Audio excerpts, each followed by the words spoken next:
जय हिंद, नमस्कार। स्वागत है आपके अपने YouTube चैनल स्टैंड बीपीएससी में। मैं एक बार दोस्त भाई फिर से एक बार आ चुके हैं कुछ अपडेट देने के लिए। बहुत लोग अ, बहुत ही रिएक्टिविटी जैसे होता है ना वैसे है, तो बस बेसब्री से इंतज़ार कीजिए। अब ज़्यादा सोचने की भी ज़रूरत नहीं है। कल आपको सारी अपडेट पूरे डिटेल में मैं बताऊंगा, ठीक है ना। पूरे डिटेल में क्या कहानी, क्या केस का अपडेट, केस कैसा रहा, केस कब तक चलेगा, या जो भी चीज़ें होता है जिस तरह की कल अब जो भी होगा केस के कंडीशन को देखकर सारे डाउट क्लियर कर देंगे, जो भी चीज़ें होगा, ठीक ना।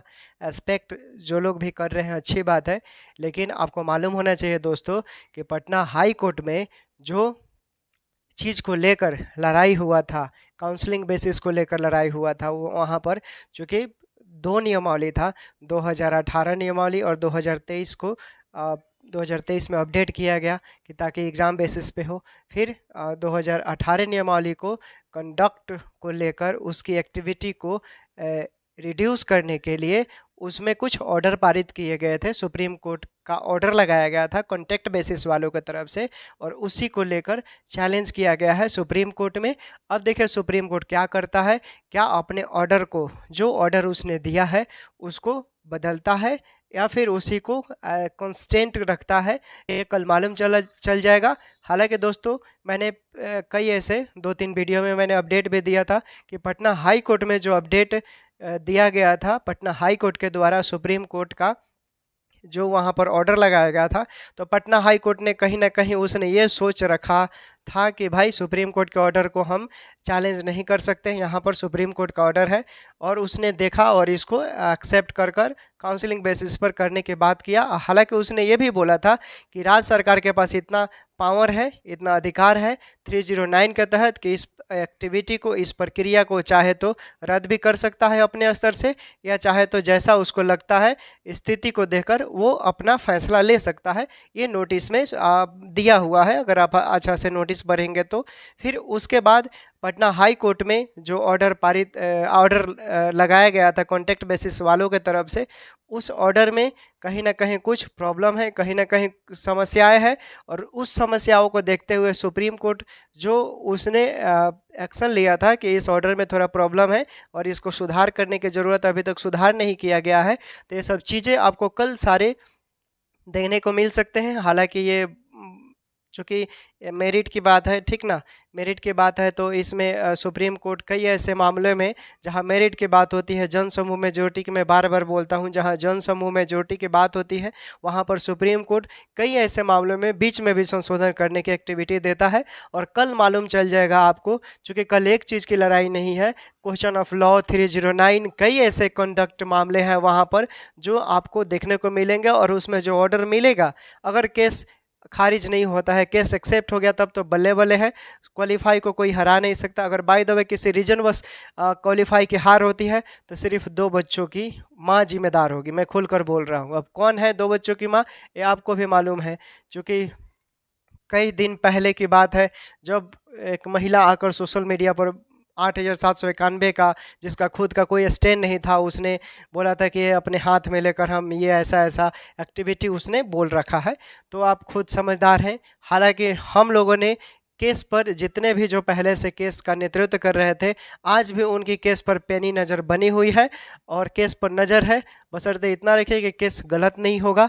हाँ, गलत होता है तो आप समझ गए किसके वजह से, 2 बच्चों की माँ के वजह से, ठीक ना। माँ तो माँ होती है, लेकिन हम उसको माँ भी नहीं बोलेंगे, पिटिशनर बोलेंगे, ठीक है ना। माँ का ओहदा तो माँ होती है, किसी की भी माँ हो, लेकिन उसने खुलेआम अपने आप को परिभाषित किया कि हम 2 बच्चे की माँ हैं। ऐसा इस तरह, ये मैंने नहीं, ये खुद का उनका भाषा है, ठीक है ना। माँ हर एक इंसान, हर एक गर्ल चाहती है माँ बनना। जब शादी होती है तो सबकी एक ख्वाहिश होती है, ये इम्पोर्टेंट फैक्ट होता है उन लोगों का ज़िंदगी का। लेकिन 8,791 एनएम का भविष्य तय करने वाला, जिसका खुद का कोई स्टैंड नहीं, ऐसे महिलाओं के वजह से अगर 8,791 लोग डूबते हैं तो उसके जिम्मेदार सिर्फ और सिर्फ आपके पिटिशनर होगा और कोई नहीं होगा। हालांकि केस इतना ओहदे ऊंचे पैदान पर है आपका कि वहाँ से अब नहीं लगता है कि कुछ गड़बड़ हो।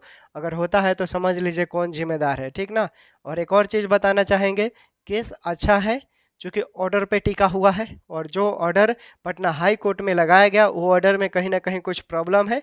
तो उस ऑर्डर को देखिए सुप्रीम कोर्ट कल फाइनल कर देगा कि इसके स्टेजेस क्या होना चाहिए, ऑर्डर जो लगाया गया है क्या वो सही है, अगर सही है तो फिर किस हद तक, अगर गलत है तो इसमें अभी तक सुधार क्यों नहीं किया गया, गलत है तो फिर क्वालिफाई का हार कैसे हुआ, कैसे, ये सब चीज़ें आपको कल जो भी चीज़ है ये सब देखने को मिलेगा, ठीक ना। तो बने रहेंगे हमारे साथ, जो भी एक्टिविटी होगा, जो भी आपको फैक्चुएशन मिलेंगे सब ऑथेंटिक रूप से मिलेंगे और पूरा एक्सप्लेनेशन के तहत मिलेंगे, ठीक ना। तो आप अच्छे से रहिए, दिल छोटा नहीं करेंगे, जो भी होगा आपके साथ अच्छा होगा, बुरा नहीं होगा, ठीक ना। और जो होता है वो भी अच्छा ही होता है, जो होता है कहीं ना कहीं उसका भी कोई कंटेंट होता है, रिलेवेंट होता है किसी ना किसी चीज़ के रूप में। ओके, समझ गए। तो फिर मिलते हैं 2 अगस्त को, अच्छे से जजमेंट को लेकर आते हैं, जो भी सुप्रीम कोर्ट का आएगा पूरा एनालिसिस कर। अगर केस खारिज नहीं होता है, केस एक्सेप्ट हो गया तब तो बल्ले बल्ले है, क्वालिफाई को कोई हरा नहीं सकता। अगर बाय द वे किसी रीजन बस क्वालिफाई की हार होती है तो सिर्फ 2 बच्चों की माँ जिम्मेदार होगी, मैं खुलकर बोल रहा हूँ। अब कौन है 2 बच्चों की माँ, ये आपको भी मालूम है, क्योंकि कई दिन पहले की बात है जब एक महिला आकर सोशल मीडिया पर 8,791 का, जिसका खुद का कोई स्टैंड नहीं था, उसने बोला था कि ये अपने हाथ में लेकर हम ये ऐसा ऐसा एक्टिविटी उसने बोल रखा है। तो आप खुद समझदार हैं। हालांकि हम लोगों ने केस पर, जितने भी जो पहले से केस का नेतृत्व कर रहे थे, आज भी उनकी केस पर पैनी नज़र बनी हुई है और केस पर नज़र है। बशर्ते इतना रखिए कि केस गलत नहीं होगा। हाँ, गलत होता है तो आप समझ गए किसके वजह से, 2 बच्चों की माँ के वजह से, ठीक ना। माँ तो माँ होती है, लेकिन हम उसको माँ भी नहीं बोलेंगे, पिटिशनर बोलेंगे, ठीक है ना। माँ का ओहदा तो माँ होती है, किसी की भी माँ हो, लेकिन उसने खुलेआम अपने आप को परिभाषित किया कि हम 2 बच्चे की माँ हैं। ऐसा इस तरह, ये मैंने नहीं, ये खुद का उनका भाषा है, ठीक है ना। माँ हर एक इंसान, हर एक गर्ल चाहती है माँ बनना, जब शादी होती है तो सबकी एक ख्वाहिश होती है, ये इम्पोर्टेंट फैक्ट होता है उन लोगों का ज़िंदगी का। लेकिन 8,791 एनएम का भविष्य तय करने वाला, जिसका खुद का कोई स्टैंड नहीं, ऐसे महिलाओं के वजह से अगर 8,791 लोग डूबते हैं तो उसके जिम्मेदार सिर्फ और सिर्फ आपके पिटिशनर होगा और कोई नहीं होगा। हालांकि केस इतना ओहदे ऊंचे पैदान पर है आपका कि वहाँ से अब नहीं लगता है कि कुछ गड़बड़ हो, अगर होता है तो समझ लीजिए कौन जिम्मेदार है, ठीक ना।